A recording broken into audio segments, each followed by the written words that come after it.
بسم اللہ الرحمن الرحیم۔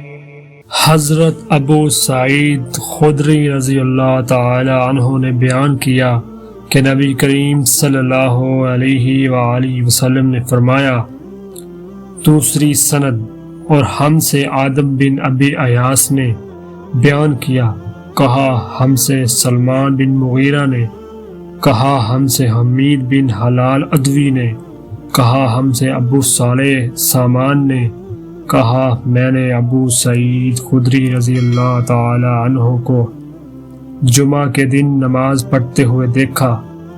آپ کسی چیز کی طرف منہ کیے ہوئے لوگوں کے لیے اسے آڑ بنائے ہوئے تھے۔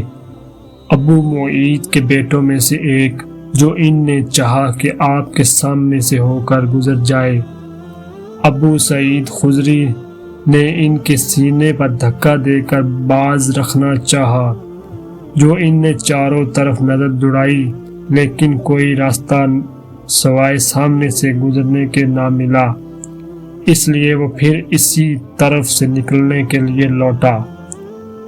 اب ابو سعید نے پہلے سے بھی زیادہ زور سے دھکا دیا۔ اسے ابو سعید رضی اللہ تعالی عنہ سے شکایت ہوئی اور وہ اپنی یہ شکایت مروان کے پاس لے گیا۔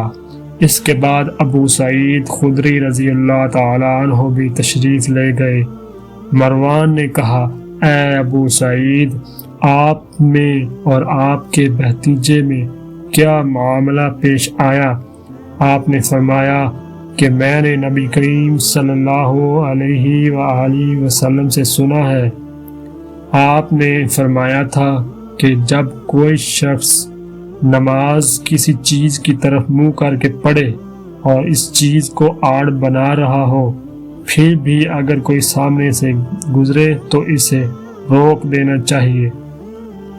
اگر اب بھی اسے اصرار ہو تو اسے لڑنا چاہیے، کیوں نہ کہ وہ شیطان ہے۔